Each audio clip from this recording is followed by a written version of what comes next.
From the UC Health Training Center, welcome to Training Camp Live, powered by Ford. Brought to you by Betfred, Bud Light Seltzer, Ford, and by USAA. After a day off Saturday, the Broncos are back on the field for their longest practice of training camp. A couple of 3-day stretches await Denver, and it all culminates on Saturday at a practice at Empower Field at Mile High. Welcome in to UC Health Training Center, everybody, for what's sure to be a hot day here in Denver. I'm Matt Boyer. Thank you so much for joining us on Broncos Training Camp Live, powered by Ford. Sidney Jones, Phil Milani, Steve Atwater, and our special guest today, David Bruton. It's a safeties party down there at 27 Hall of Fame Plaza. David Bruton will be along in just a moment. A couple of notes, though, on today's practice. As I mentioned at the top, it's going to be the longest training camp practice for the Denver Broncos here today. 2.5 hours. We've been talking all about that slow ramp-up that the Broncos have gradually been building to, and today we max out at 2.5 hours.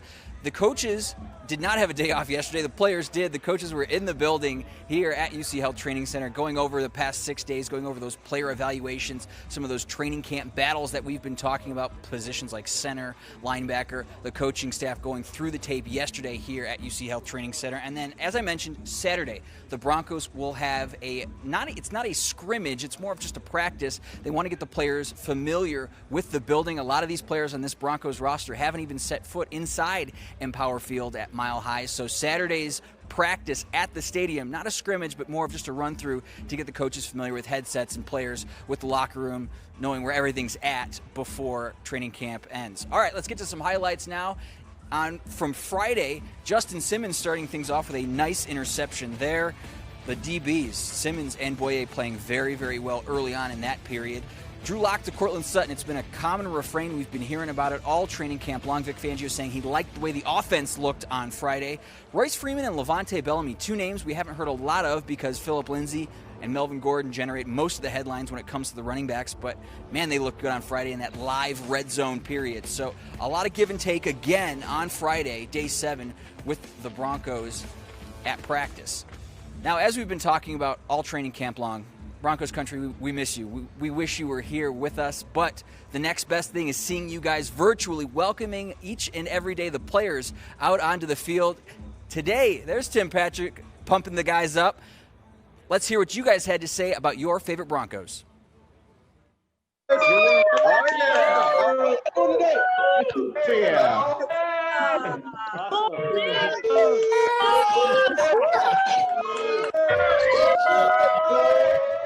Bradley Chubb and Tim Patrick, constants on the Broncos fan cam virtual wall each and every single practice. Now, as most of you have probably heard by now, the first game, the Monday Night Football game against the Tennessee Titans, will not have fans. The state and the Broncos announcing last week that out of an abundance of safety and caution due to COVID-19, the first game on Monday night will not have fans. Head coach Vic Fangio met the media last week, and he knows how important it's going to be for Broncos Country to stay involved with this team, and he's going to know, and he knows that it hurts not seeing the fans out there game one. You know, it's just not the same without the fans there. It isn't. And I've always known the fans are a big part of pro sports in particular. And we're going to miss them. And we're going to miss our fans in particular. They give us a great boost and advantage at home. We love playing in front of them. There's a love affair between the fans and the players and the team. And we're going to miss it. Hopefully at some point here we can keep doing the job with the COVID that we're doing in the NFL and eventually get some fans in there, hopefully. Now, you heard Coach Fangio mention it there. This situation is very fluid. So the Week 3 game against the Tampa Bay Buccaneers, there has been no decision made yet. So the state and the Broncos still have a lot to go over to see whether or not we might see fans at that game again in Week 3. Let's head down now. First of all, let's introduce our Broncos legend of the day. Down there with Steve Atwater, and David Bruton was a mainstay for the Denver Broncos during his 104-game career here. 4th-round pick with the Broncos in 2009. This guy did it all. Blocked punts, fake punt runs, interceptions, roaming the secondary.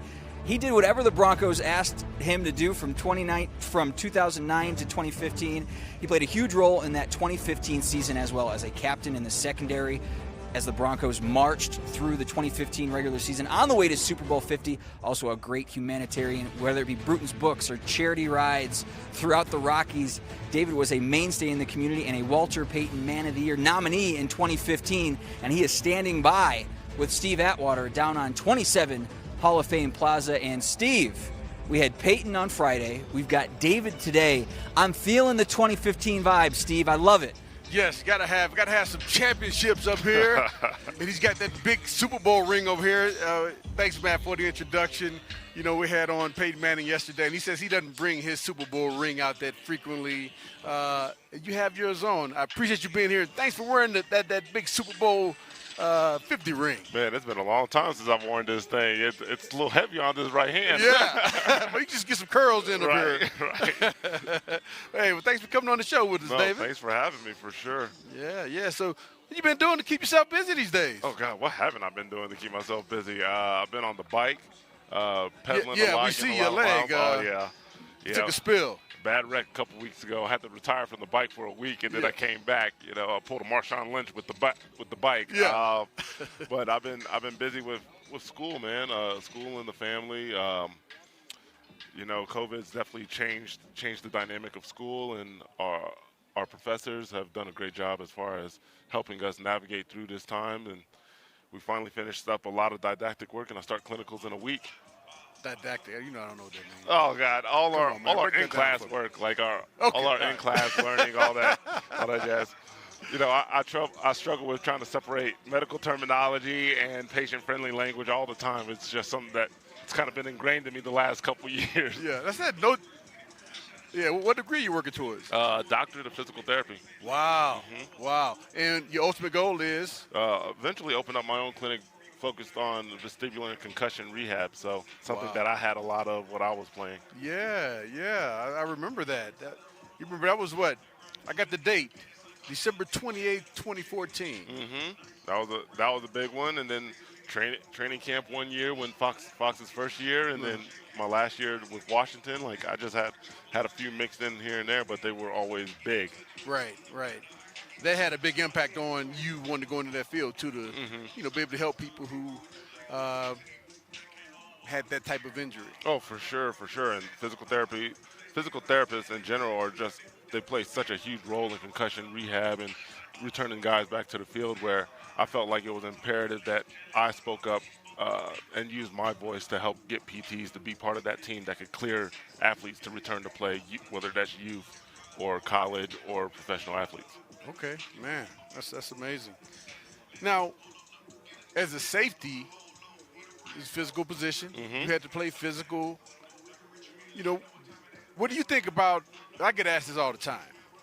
What do you think about the rules now, where the physicality has decreased a little bit because of the concussions and all that? And you know, I tell people I'm all for it. Yeah. That's the only way this game is going to be around 10, 15, 20 years from now, is that it's a safe game for the players. When they leave the game, they're still able to communicate and be effective in society. Oh, yeah, for sure. I think some of those new rules are definitely beneficial for the health and safety of the players, as well as their bank accounts, too, because, you know, the big old fines, you got to take that into consideration as well. But you know, we see a decrease in concussions and things of that nature, but it doesn't necessarily mitigate the risk for other injuries like the lower extremity now, because safeties have to aim lower or things of that nature. So, but as far as like being able to communicate and be a parent when it's your time, or just be an individual in society, I think it's definitely beneficial that we've, as the NFL has taken lead as far as concussion prevention and those big hit preventions. Yeah. Well, we got some big hitters on this team. Kareem Jackson. Yeah, Remy boy. Justin Simmons brings it. Those are some big play guys back there. You know, the few games that I watched last year, and when I'm not busy studying, I actually could focus on the game. They made a lot of plays, and I think the secondary from last year looked real good. So hopefully it's going to keep carrying on for this season. Yeah, they got a lot of talent too. That's one thing I say when looking at the roster. we're a better team than we were the last couple of years.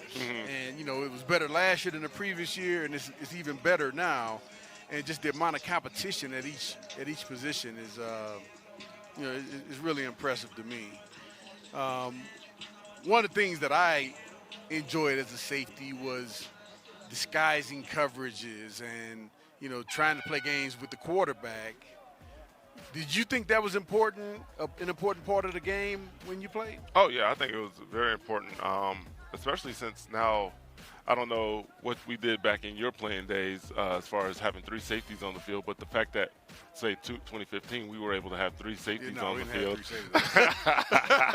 We used to have more corners than safeties. Yeah, we put 3 safeties on the field, and me, D. Stu, and TJ could intermix where we wanted to be, so they could never get a field. So just by personnel and basic alignment, we could confuse offenses as well. But I think disguising is imperative because these quarterbacks are smart. You know, Hey, you talked to Peyton, yesterday, 2 days ago? Yes. Yeah, 2 days ago. You can see how smart he is. And every Madden game has him making 1 million checks every time he was at the line when he was on there. So you know how smart he was, and so you had to play the game with the quarterbacks. Yeah, no, you're right.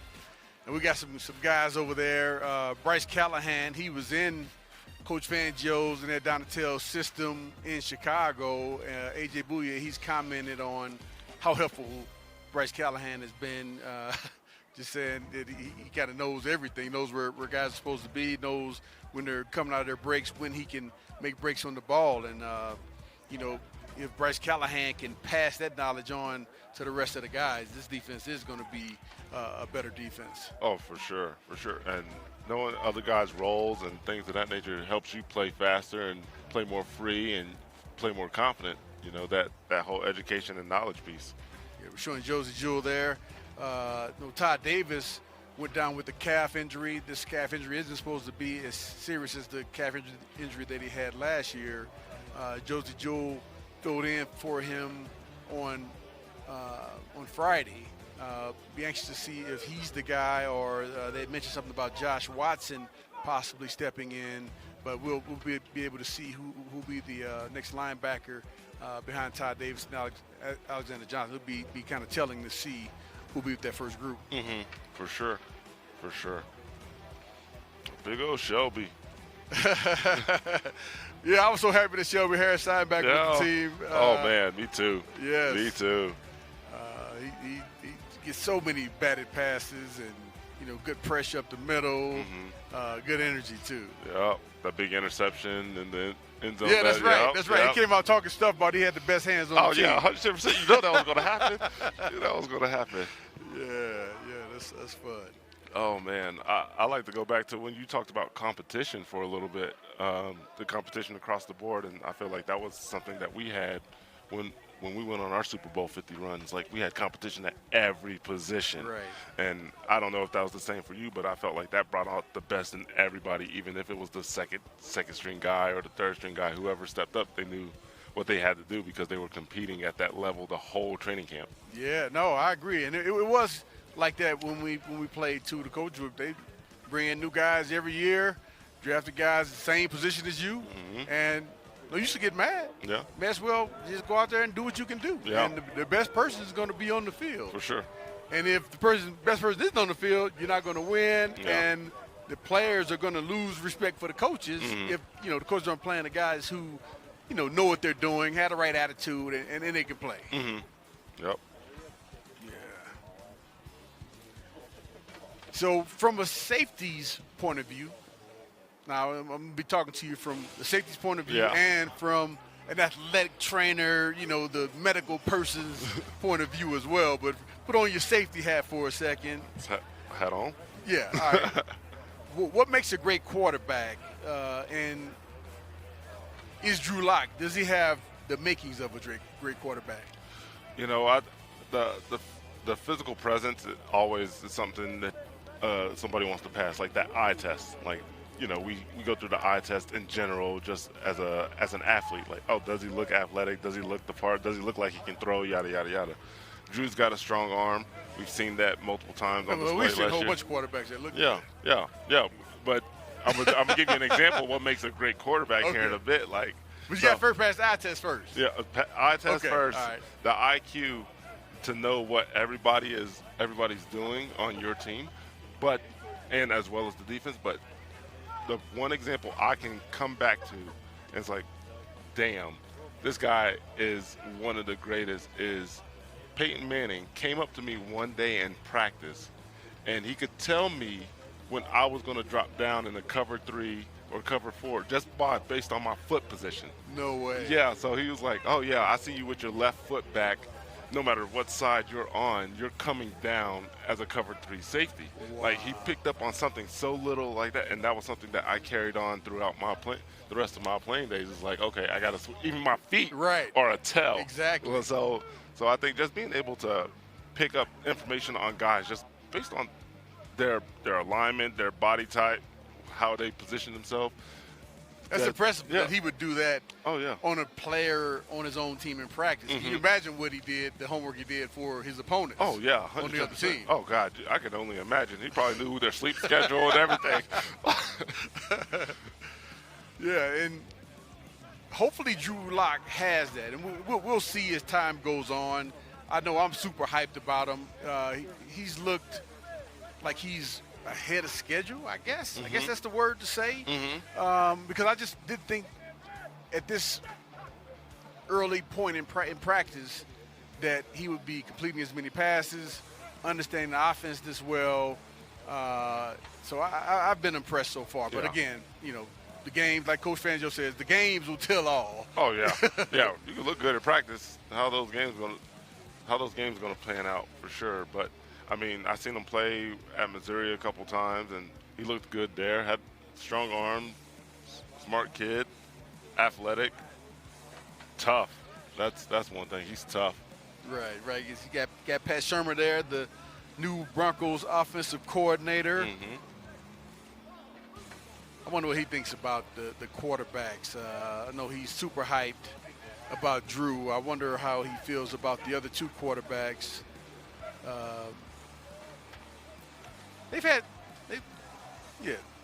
Jeff Driscoll and Brett Rippon. There's Driscoll there, number 9, taking snaps in the center.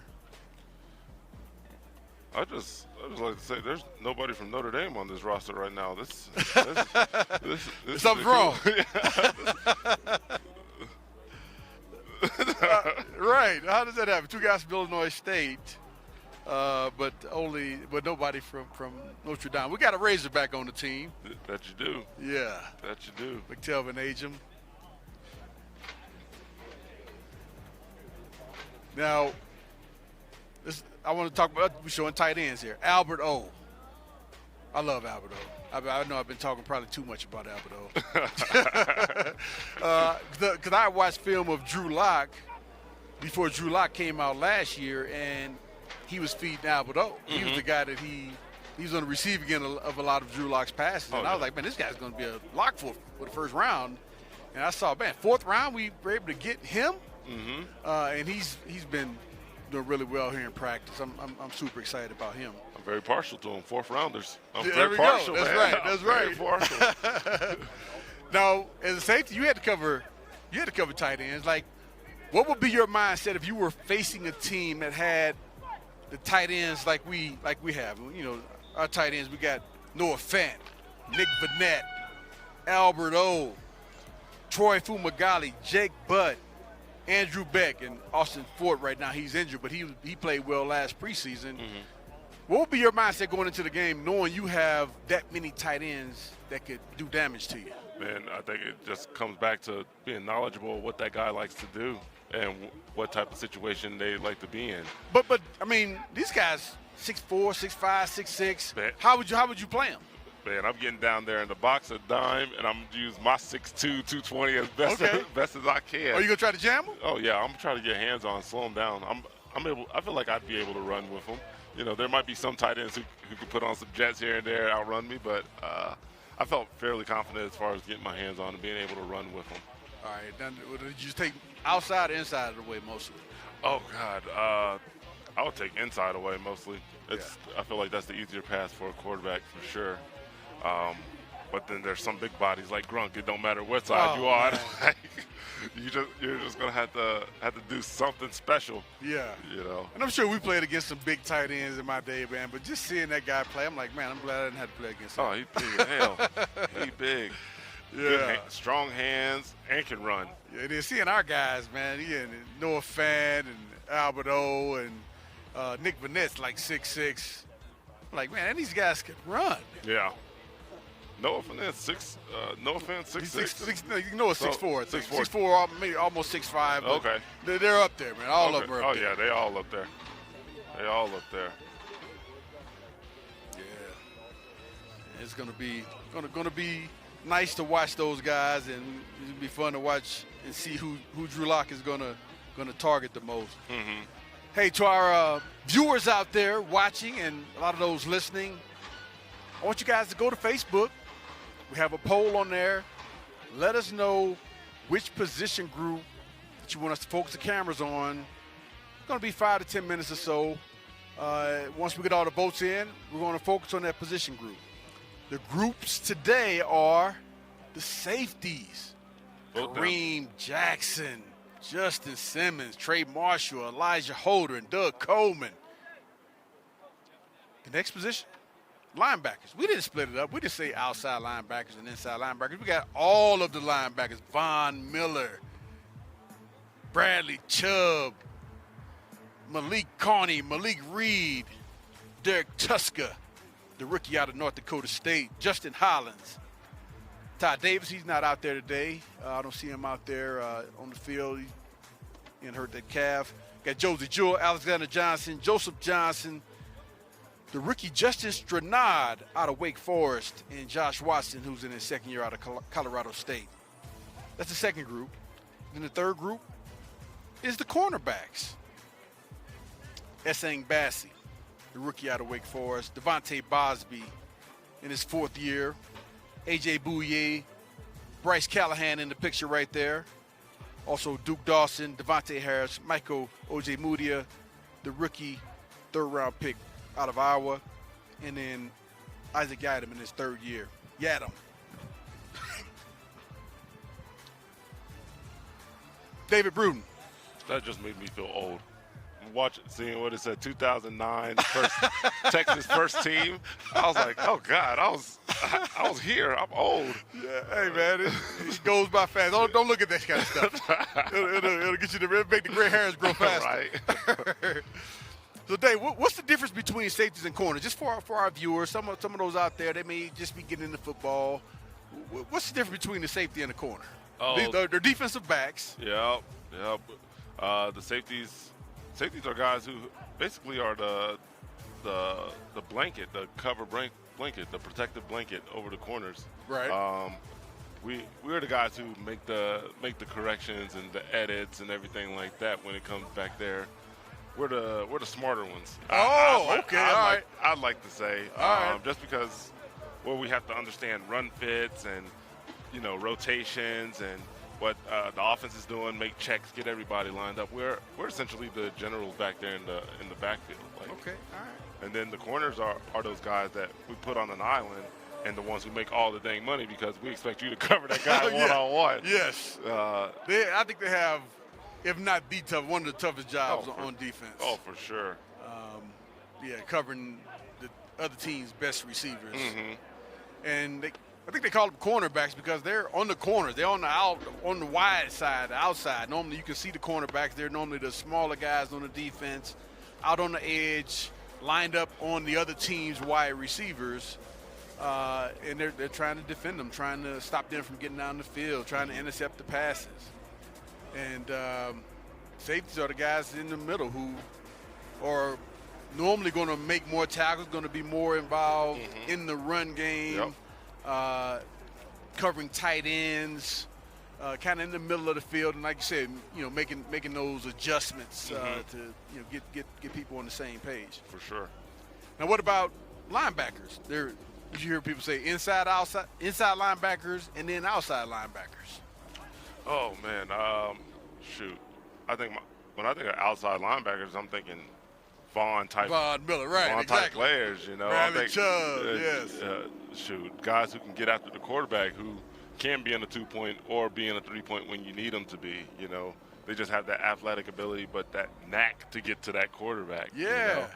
And it's crazy. I just remember seeing Von, you know, from his first year when he came in, his ability to contort his body in so many different ways and dip just at the right minute, and it's like he can make a guy miss. The guy be like an inch away, and he makes him miss. Like, oh man, that's some serious skills. Oh yeah, he's special. He's special on that end, for sure. Fast, quick first step too. Like, it's like he just sees the center's hand twitch, and he's off the line. Yeah, showing Jerry Atachu. He's an outside linebacker.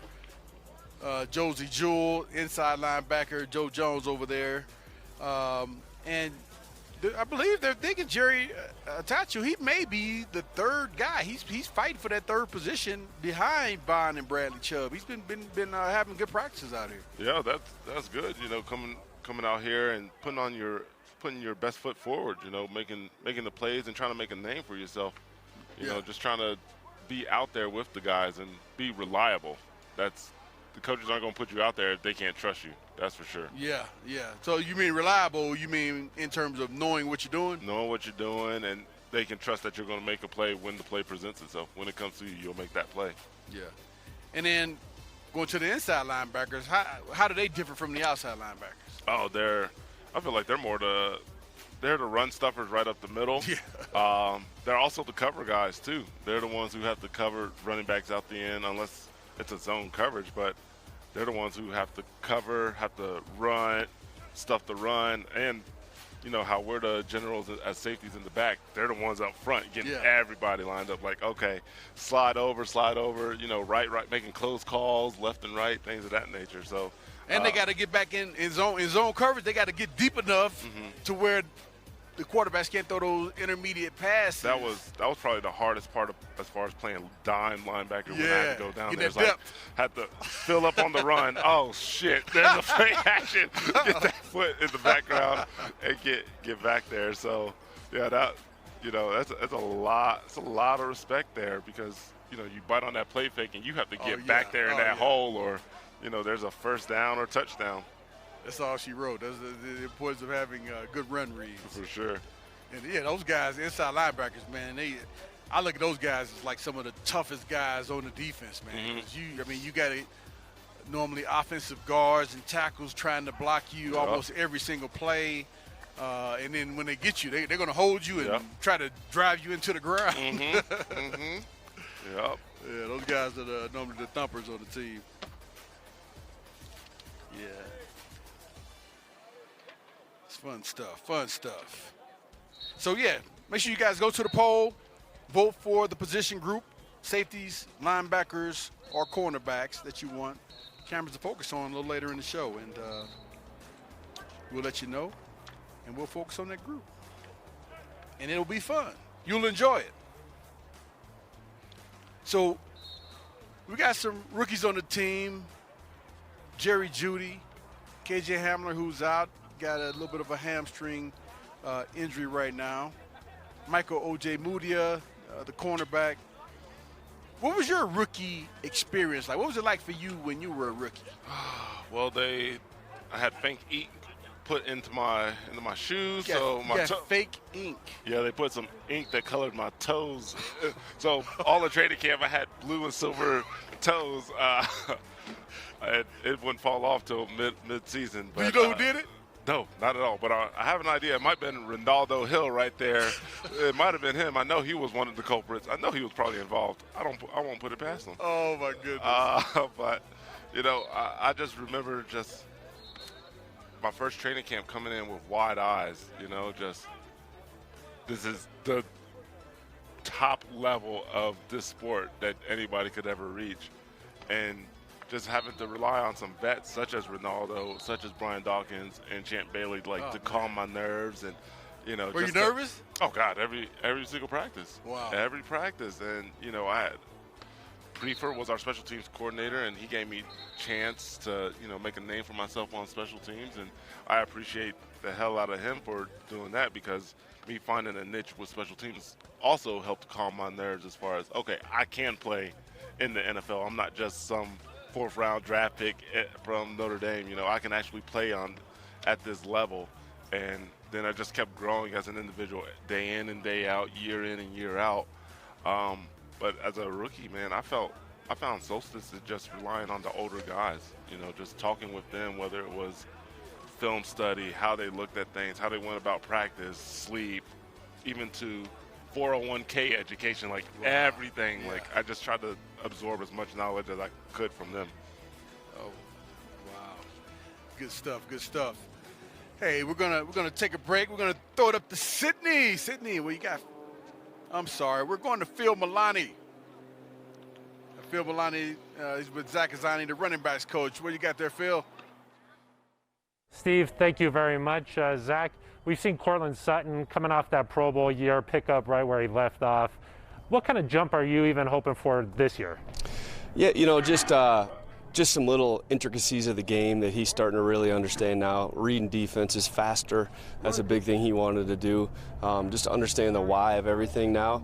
Run game, pass games, just kind of take that to the next level and continue to work on his techniques. I mean, he's still only 2 years in here, and he was pretty raw coming out, so he's still improving all his little techniques, so it's fun to watch. Does he look crisper to you out there? Yeah, as all these guys, I had a little slow start to camp just because I haven't thrown routes in a while with quarterbacks and that kind of thing. So last week, those last couple of days, I really started to see the guys kind of started to get in a groove, route running and things like that. So yeah, he's picking up right where he left off as of the last couple of days. All eyes have been on Jerry Jeudy out there, and we've heard defenders, different coaches really give him a lot of praise. What makes him special? Jerry has a unique skill set in that he's able to put his foot in the ground and change direction pretty fast. And he's always been like that since I recruited him back in 9th grade when he was 15. He could do that. And the other thing that Jerry has is he has great instincts. Things that there's no drill for, that you can't coach. He just has instincts. He understands leverage on defenders. He has a lot to work on. He's still a rookie wideout coming to the NFL. I mean, he's got a ton of things that we got to really, really work on. But the instincts, putting his foot in the ground, those things he's had, will continue to have. Now we're going to build off that. You've known him for quite a while then, huh? Long, long time. Yep. When you have a first-round pick like that, do you have to be a little harder on him and, be careful of not giving him too much praise right off the bat? Absolutely. I don't treat Jerry any different than I treat, a free agent. I mean, he's coming out here, we demand certain things. He's going to get coached hard. The fact of the matter is he hasn't caught a pass in this league, so let's not put him in the Hall of Fame just yet. He's got to do all the little things out here, and just like Cortland did, and just like Demaryius Thomas did before him, and all those guys. So he's got to earn his right, and he's doing that. Zach, thank you very much for your time. Thanks, really Phil. Appreciate it, man. Let's send things over to Sydney Jones. Thanks, Phil. Now, Broncos fans, if you're just now tuning in, we are doing social media giveaways on our live show every single day. And today it's time to announce the winner of Friday's prize, which was this signed football by the one and only Peyton Manning and Steve Atwater. And the lucky winner of this prize is Alan Medina. Congratulations, Alan. Now, Broncos fans, if you haven't won yet, no worries. Like I said, we're going to be giving away a prize every single day. And today we're giving away another prize, another signed football, this time by Steve Atwater and his special guest, David Bruton. Now, if you want to be selected for this prize, you must be following the Broncos on Twitter, and then you must go and retweet the post about this prize. We'll be selecting the winner on tomorrow's show, so make sure to tune in again. Now, Broncos fans, if you want to be featured on our live show, you can tweet at us using the hashtag Broncos Camp. We'll be featuring tweets throughout our live show the next couple days, so be on the lookout for those. Now, on Friday, we had the opportunity of wiring up Justin Simmons and following him around for the day at camp. And trust me, he did not disappoint. This might be the best thing you watch all day. Hey, I wonder if I'm going to make the Broncos media today. We got to pick. Hey! Ow! Ow! Ow! Ow! Ow! Ow! Ow! I'm going to let y'all know. I am the Fed. Because he mic'd up? That's negative. Tell him, bro, that's negative. I don't see the mic. He is mic'd up. I told you on the pads, be careful. Jack!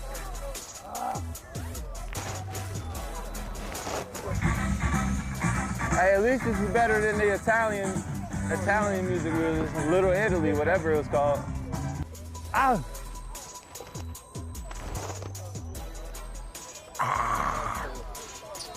Woo! I gotta be aggressive too now.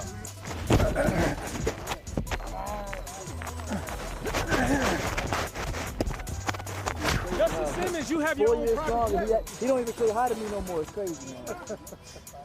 Hey, cut that out. Cut that. Now, that was just a small portion of Justin Simmons' wired up session. So if you want to check out the whole thing, make sure to look on denverbroncos.com and our social media channels. We are also continuing our Camp Confessional series today. We had the chance to catch up with Jarrell Casey and ask him about his transition to Denver and how it's been at camp so far. Jarrell Casey, you're a defensive tackle. Hey, let's go. Camp Confessions. Baby, what's up? When I got here, I'm like, dang, I ain't gonna be able to see her. I'm normally used to seeing her every day at camp. And sure enough, man, she knew she was up to something. She always got something up her sleeve. And she hit me up on the cam outside, so that was pretty sweet. The biggest thing is, like you said, just putting in the work. Been out there showing them that you're dedicated to it, on the field and off the field. So just bringing the things that we have done a little bit in Nashville off the field, bringing it here, getting guys involved in those type of situations is definitely how I intend to, show these guys what it looks like to be a leader on this team and also a leader out in the field.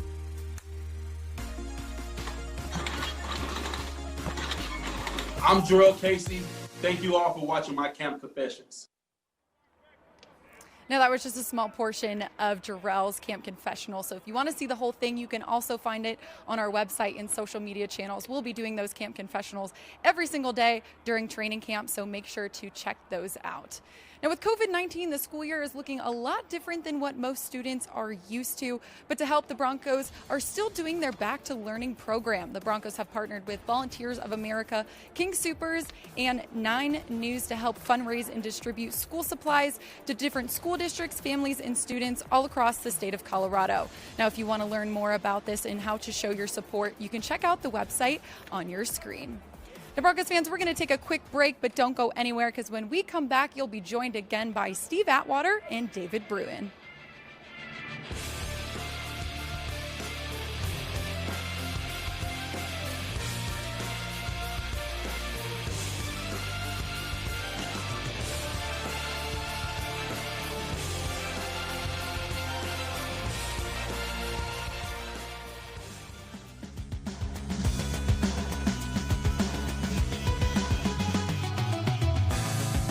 Training Camp Live, powered by Ford, is brought to you by BetMGM, Bud Light, UC Health, and by U.S. Bank.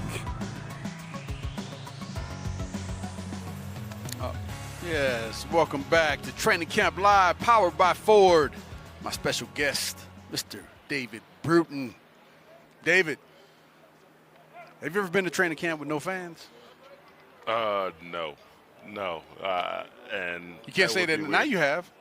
You're right. It's done changed. Thank you for changing my perspective on training camp. I feel like it would definitely be weird because they made it feel like a game. Every practice is a game. Right. Sometimes through camp grind, you need that. Like you need something to like motivate you because these days get long. But you know what though? I mean, I think the guys got together some, on their own in different places, maybe across Denver. And especially the rookies coming in, they don't even know what it's like to have the fans. So this is normal for them. You know what I'm saying? I mean, this is just practice, just regular practice. But for the vets, it's like, wait, this is way different. Yeah, for sure. I remember Von Miller running down, giving everybody high fives along the berm there. If you were talking to the team, what would you say to them in terms of their approach, mindset with dealing with training camp and I know at least the first game of the season we're not going to have any fans. What would you say to kind of help them get over that and how to deal with that? I mean, at the end of the day, it's still your job. You still have to find some type of motivation. And I think guys at this level, you shouldn't be solely relying on fans. Like, you have your innate motivation, whether that's your family, your name on your back, things of that nature. So remember what you're playing for. No matter what it is, no matter what your motivation outside of fans, remember what you're playing for, whether it's the check, whether it's the love of the game, whether it's your name, helping your mom, whatever it is, remember that in the back of your head, because you're not going to have those cheers from the crowd to hype you up on third down or when you make a big play. Or is that enough, though? I mean, to sit and say, I'm thinking about my family. I'm going to go out here and destroy this guy. But those fans, when you hear those fans yelling and screaming, you just get something in you want to, let's go. Yeah, but that's also part of being a pro, though, too, right? Like, you're at an away game, and those people aren't cheering for you then. No, as well. So but still, even you're still getting noise. Yeah. You're still getting something. But I mean, again, it's about being a pro. You have to find your motivation yourself. Especially in this, I feel like this is probably going to be the most trying time of sports. Like being a pro, you see it in basketball now. It's like these guys are in the bubble, but they're playing like the most competitive basketball that we've seen. Some of it's ugly now. Some of it's ugly. Oh, but it's always like that. I mean, but yeah, that's most of the regular season in basketball. Right. You don't really see the turn up till playoffs. But we were worried about that as well. Like, is it going to be the same level of competition? Is it going to be like that in the playoffs? And I haven't been disappointed myself. Like, I'm over here on the edge of my seat, dang near every dang game. Yeah. Now, I was good was on last night too. Mm-hmm. So, Dave, what were you like before the game? I mean, were you one of them guys who hit your head up against the locker, getting fired up? Or were you like, listen to some jazz music? What did you do before the game? Man, my ritual before the game was hot tub, cold tub, contrast, so going back and forth between them, and then essentially get dressed, and then put on some music and lay on my helmet and go to sleep. What kind of music? Oh, it was, it could have been R&B. It could have been Eminem. It could have been, Jay-Z, Pac, no matter what, just some type of music to like, and then I would just fall asleep.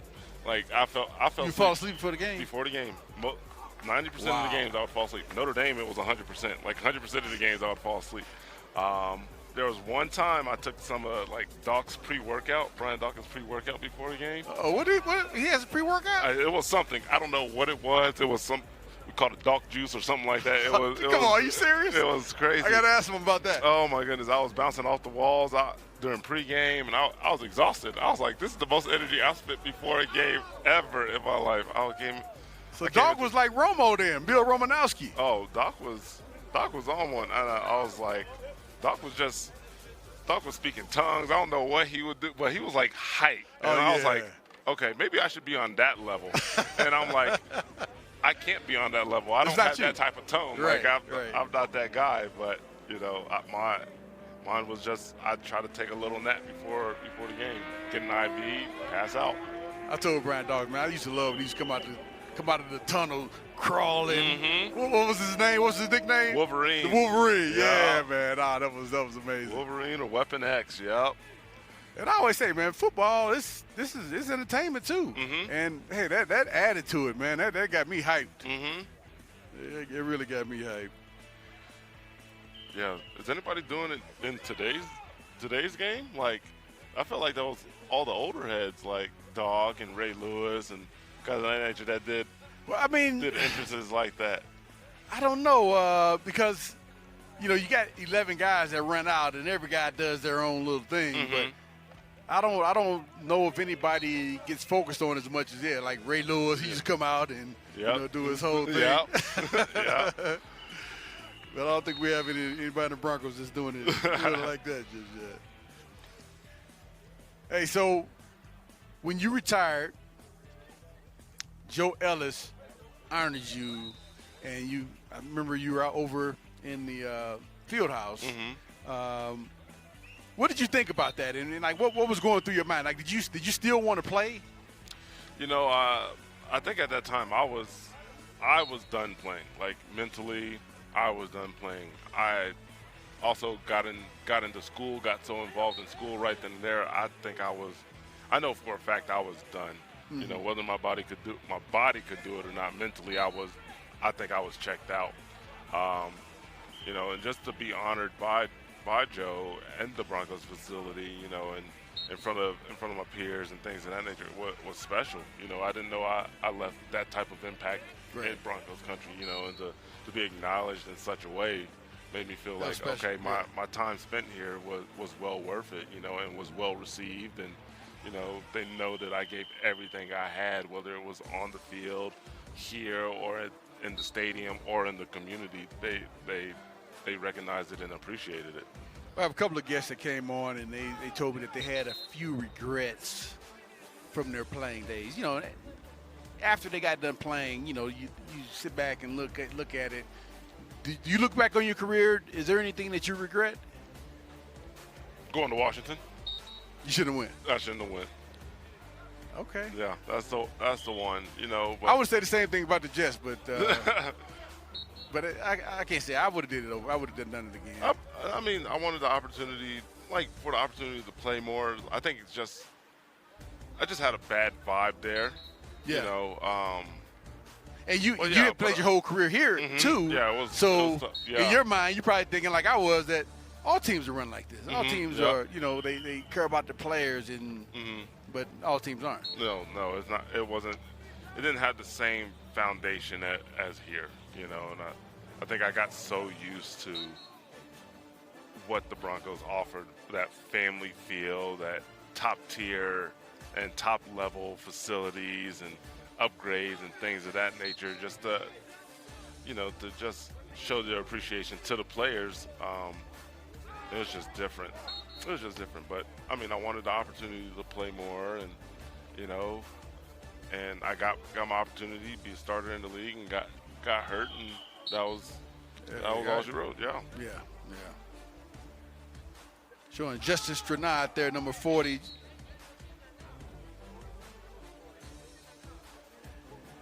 Okay, all right. So, Facebook, you guys, everybody, you spoken. You told us who you want to see. And I'm a little bit disappointed. You got two safeties here on the show, and you don't want to see safeties. For sure. But we're not going to take it personally.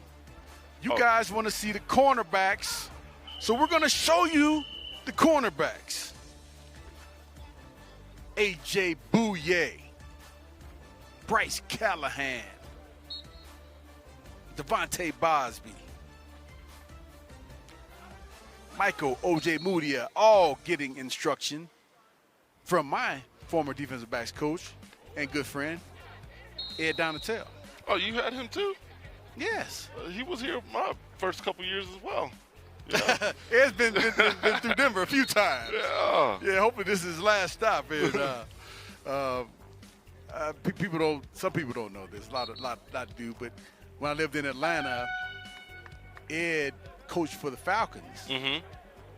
And they were moving down, and I was doing some real estate at the time, and I actually sold he and his wife their house. Oh, nice. Yeah. Good deal. It was right in my neighborhood, and like his boys, his youngest son, Stevie Donatel, he and my sons, they grew up playing Little League ball together. I coached them all, man. We had a great time down there. Okay. So we have a special bond that'll always be there. Yeah. Like they're going over to do a team drill now. Going to get some offense versus defense. Well, this is the fun part. Right. Drills are cool. Let me get warm, but this is the fun part right here. Let me compete a little bit. What do you think about the corners, A.J. Bouye and Bryce Callahan? I think those are going to be the, 1 and 2. And I would imagine with nickel situation, Bryce Callahan will be going into the slot, and Devontae Bosby, O.J. Mudiay, Duke Dawson, whoever it is, it will be the third corner on the third corner on the outside. Who's been working the third corner so far? Well, I think they've been rotating them pretty good with Devontae Bosby, Michael Ojemudia, and then also Isaac Yadim. Okay. Those have been the three. And I think Duke Dawson, he plays in the slot there too. Okay. Yeah, I'm excited to see, especially Bryce Callahan, because he was hurt last year. Yeah. And just seeing what he's able to do, knowing that he was part of Fangio's system out there in Chicago, and seeing how, like you were mentioning earlier, just how he can bring guys along to understand the system. Yeah. And he's a good player too. I mean, last year in training camp, before he got hurt, man, he was playing really well. I'm super impressed. And that the thing with him has just been the injuries over the years. And if he can have a year where he plays the full 15, 16 games of the season, oh man, I think it's going to be good for this defense. Oh, for sure. Sure, Devontae Bosby out there right now, 41. Looks like he's the number 3 right now. 4 strong, 3 by 2, 2 by 2. Oh, throw the flag, move them up 5. Yeah. Offense would move the ball up 5 when we were playing. Oh, yeah, same here. And we would walk it back in case they did some stuff.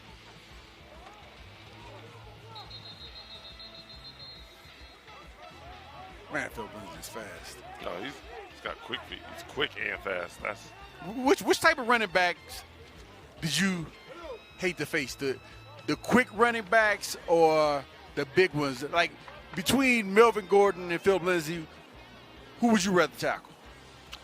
Oh man, I think I'd rather tackle Melvin. I know, me too. I think I'd rather tackle Melvin. Because I'm a bigger guy, I don't have the quicks like Philip Lindsay. Oh yeah, no, you can try to eat up as much ground as you want on a quick, fast guy. Oh yeah, yeah.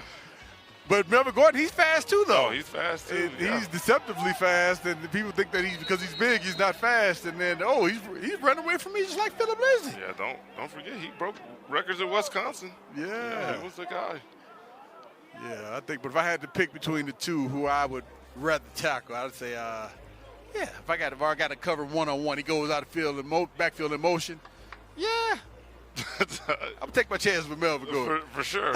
Oh, for sure. Yeah, Royce Freeman, he's looked really nice out here the last couple of days too. It looks like he's up to his 40 time or something. Like you said, that competition. It's like, I'm gonna drop a few. I'm gonna do some speed training. I'm gonna do all this extra work. Yeah. Be in my own lab. Right. Re-engineering myself. Yeah. Like I said, I've always liked how Royce has ran the ball and played over the last couple of years. I definitely enjoyed that. Yeah. Get Andrew Beck there. He plays some fullback, plays some tight end. I liked his game last year too, and especially because he has the versatility to play both tight end and fullback. And that's a good trait to have, be able to be kind of that hybrid player like that. Oh yeah, you can put in some true 21 personnel and just actually pound the ball. Right. Or goal line. You need that in goal line. Oh yeah. Sometimes finesse ain't gonna work all the time on the one. Right. All right, how you put on your other hat here? All right. Your athletic trainer hat, the medical hat. Who was that? Jeff Driscoll overthrew Jerry Jeudy. We've got a man down. Hopefully it's not too serious.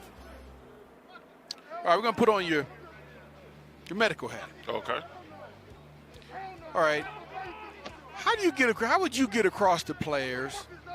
Some players, just say like this player. I'm not sure who it is. Can't see him from here. Say a player gets injured, comes over to the sidelines. You check him out, and you see, well, all right, he got hurt, but he'll be fine. It's not that big of an injury. He can go back out there. How do you get that across the players and they feel like, no, I'm really hurt? Oh man, that's going to be a tough one, honestly, because you want the players to make their own decision as well, like not just be solely relying on your professional opinion, you know, because you could see what they look like on the outside, their structure, their body, but you don't know what the heck's going on innately. You don't know what they're thinking. You don't know how they're that. But say you've got an MRI, you got everything done, and you know that, all right, it's not going to hurt them to go anymore. Mm-hmm. Like how would you convince them? You know, you just have to continuously educate them, like, to trust the structure. Like, the structure's there. Like, you're fine there. We're going to make little tweaks here and there to strengthen the areas around it, but you aren't going to damage anything more. I think you can only say so much as how the player's going to be receptive to it. Yeah. And every player receives information differently. Right. So, I mean, you have to tailor your approach to that individual, and, you know, whether that's, okay, so maybe they're not comfortable being back on the field right now doing team drills, but we go over to the side, okay, I'm going to make you cut and make you feel like you're filling this lane, or I'm going to have you break when I show the ball to the deep middle or whatever. Just have them trust that they can do it with no pain or very minimal pain, that they're not hurting themselves. Right.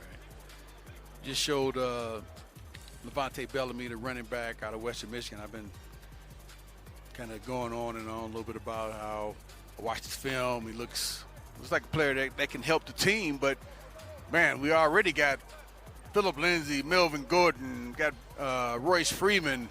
That's going to be tough to make it at the running back position on this team. Mm-hmm. But I think the guy has the potential. I think he'll make a team in this league. Oh yeah, if not here, definitely somewhere else. But again, you also have special teams too. Oh yeah, that's a big component. Whether it's, even though it's maybe a small facet of the game, it's just as big, if not bigger in some instances, than offense and defense. So if you can make a name for yourself there, you can carve yourself out a 5-6 year career, you know, right, and play intermittently at running back until you get your opportunity. All right, David, so you're not going to hurt my feelings. All right. If you don't say me. But who did you pattern your game after as a safety? Like who did you look up to, like, man, if I could play like this guy here? It would be Sean Taylor. Sean Taylor. You know, that was, like, because I was Is that why you went to the Redskins? In Miami of you. No, that's not why I went to, and that I probably shouldn't, because they expect me to live up to Sean Taylor's hype. Right. At least the fans did. But you know, that was the team I watched when I was growing up. It's like that Miami Hurricane team of Sean Taylor and Maurice Sykes and Roscoe Parrish and Willis and all them guys. Willis McGahee. Yeah, that was like the team that I wanted to be like, regardless of what position I played, you know. So yeah, that I wanted to try to pattern my game like that, and then, you know, eventually he was a great one, man. Yeah. I sure hate, man. I know everybody does that, you know. Mm-hmm. Passed away too soon. Way too soon. Somebody murdered him. It was crazy. Mm-hmm. Yeah, that's awesome. I love hearing who guys' favorite players were. For me, it was Ronnie Lott. Oh yeah. And then, fortunately, I got a chance to play with Dennis Smith when I got here. Mm-hmm. And man, I learned so much from being around him and being in the meeting rooms with him. I wish that every player could experience that, you know, just, you know, getting tutored by somebody that you look up to, you know, and they're just kind of sharing all the little nuggets. Mm-hmm. For sure. Yeah, you had Dennis Smith, and I had Doc and Champ. Oh, yeah. Man. Yeah. Yeah. I know Doc was awesome. Oh, good. Yeah, that man.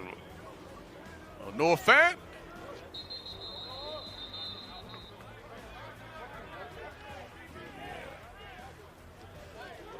All right, David, man. Well, hey, I really appreciate you coming out. Oh, man, appreciate you having me for sure. Yes, man, we had a great time. I hope that leg, next time I see you, hope that leg be fully healed up. And you don't have any more spills in between now and then. I hope not. We're good, man. Any last words, your last thoughts on the team and this training camp practice? Man, honestly, I just hope Broncos Country can bring bring some pure joy and happiness, especially during COVID out here in Colorado. You know, the state loves Broncos, and when they do well, I feel like the state does well, and the spirits are lifted, and you know, we're riding on that team. So yeah, just let this competition breed success all across the board. Yeah, I agree. Well said. Thanks again, David. Hey, Matt Boyer, what you got for us? Steve, David Bruton was one of the toughest guys in a uniform when he was here, so it's no surprise that a bike injury did not keep him from the stage, so we appreciate his time very much today. If you missed anything on today's show, Broncos Country, you can catch up on denverbroncos.com or our Denver Broncos social channels after today's practice. All three coordinators plus head coach Vic Fangio will meet the media, so you're going to hear from Ed Donatel, Pat Shermer, and Tom McMahon. And then training camp tonight. We're off today. Tomorrow, though, 6:30 p.m. on Channel 20 or 7 p.m. on YouTube. Alexis Perry will be recapping the entire day's action, so be sure to tune in then. And then the Thrilogy. We started it last night on August the 22nd with the AFC divisional game. This week, on Sunday, August the 30th, the AFC championship game against the Patriots. Who could forget Von Miller taking his game to another stratosphere against the Pats to push the Broncos into Super Bowl 50. That game, Sunday, August 30th on the KOA family of networks as well as Channel 20. Check your local listings. It's going to be on in Denver, Colorado Springs, and Grand Junction. And then tomorrow, we are back with another edition of Broncos Training Camp Live, powered by Ford. It must be Notre Dame week this week because we've got on the great Ryan Harris. Ryan Harris will be joining Steve Atwater down on Hall of Fame Plaza, so be sure to tune in tomorrow at 9:15 a.m. Also, check the local listings on our website and social channels for the correct start time of practice. That'll do it for us today. For Sidney Jones, Phil Milani, Steve Atwater, and David Bruton, I'm Matt Boyer. Thank you so much for watching Broncos Country. We will see you tomorrow.